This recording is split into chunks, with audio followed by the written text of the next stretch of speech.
Hi friends, welcome to our channel. ఈ మీమాంసాసురుడు ఇప్పుడు చెంచల్గూడ జైల్లో ఉన్నాడు కదండి. వీడు జైలుకి వెళ్ళటం ఇది ఫస్ట్ టైం కాదండి, ఇది second time. Last year same కరెక్ట్గా ఈ టైంకే వాడు జైల్లో ఉన్నాడు. 3 months ఉన్నాడు లాస్ట్ ఇయర్ జైల్లో. తర్వాత బెయిల్ మీద బయటకు వచ్చాడు. వీడొక్కడే కాదు ఫ్రెండ్స్, వీడి కొడుకు వీడు A4 ఉన్నాడు కదా, ఈ మీమాంసాసురుడి కొడుకు. వీడు కూడా లాస్ట్ ఇయర్ 3 months జైల్లోనే ఉన్నారు. ఇద్దరు కలిసే 3 months జైల్లో ఉన్నారు. తర్వాత బెయిల్ మీద బయటకు వచ్చారు. ఇప్పుడైతే వీడొక్కడే జైల్లో ఉన్నాడు. లాస్ట్ ఇయర్ వీడు బెయిల్ మీద బయటకు వచ్చిన తర్వాత వీడియోస్లో ఏమేమి చెప్పాడు ఫ్రెండ్స్, జైల్లో నేను చాలా రెస్ట్ తీసుకున్నాను, ఫోనే లేదు, నేను నా గురించి ఆలోచించుకున్నాను, కొత్త కొత్త ప్లాన్స్ వేసుకున్నాను, 4000 books ఎన్నో చదివానని చెప్పాడు. మళ్ళీ 2 books రాశాను నేను.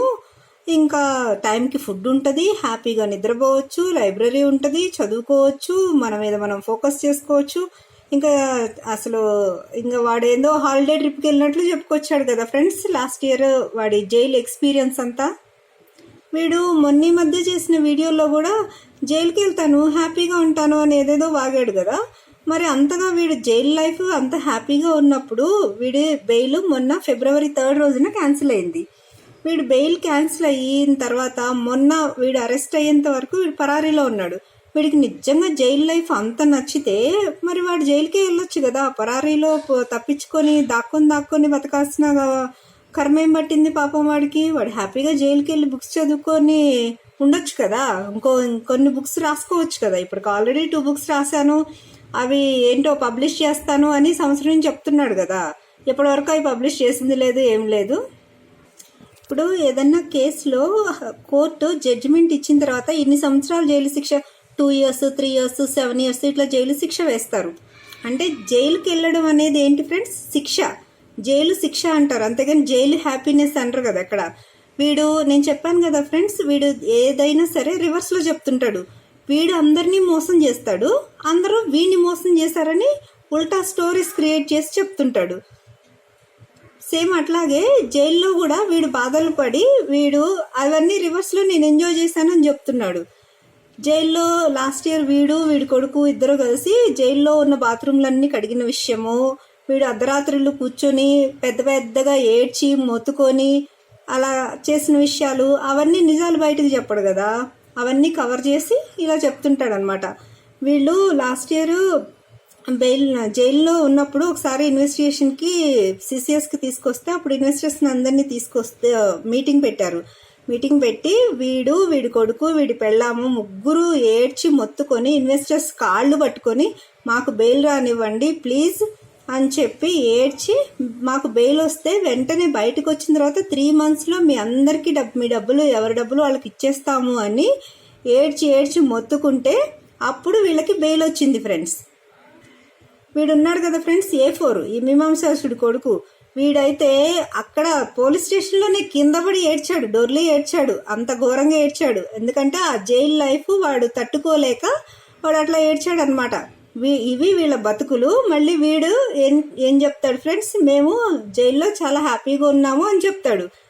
ఇప్పుడు కూడా చాలా హ్యాపీగా ఉంటాడు కదా, 2వ సారి వెళ్ళాడు కదా జైలుకి. ఇప్పుడు మళ్ళీ బయటకు వచ్చిన తర్వాత కూడా మళ్ళీ చెప్తారు చూడండి ఫ్రెండ్స్, వాడు ఎన్ని బుక్స్ చదివాడో, మళ్ళీ ఎన్ని బుక్స్ రాశాడో. ఇప్పుడు లాస్ట్ ఇయర్ రాసిన బుక్స్ ఈ బుక్స్ మొత్తం కలిపి ఒకటేసారి పబ్లిష్ చేస్తాడు.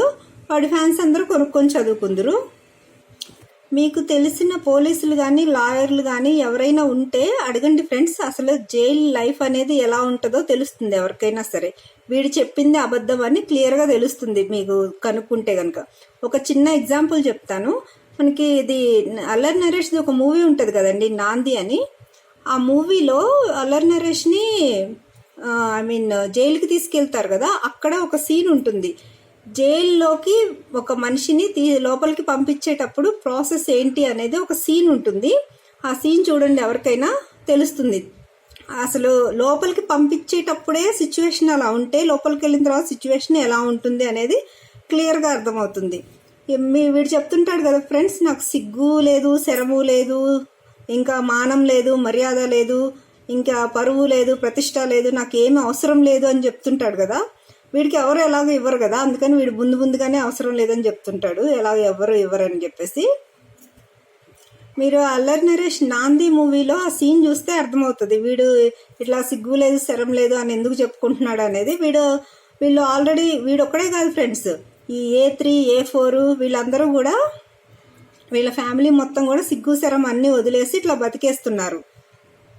ఇలాగా అన్నీ వదిలేసి దిక్కుమాలిన జీవితం గడుపుతున్నాడు కదా. వీడు దీనికి ఒక కొత్త పేరు పెట్టి మీమాంసాయిజం అని చెప్పేసి దాన్ని వాడు ఏదో గొప్ప ఒక ఫిలాసఫీ లాగా ప్రమోట్ చేస్తున్నాడు.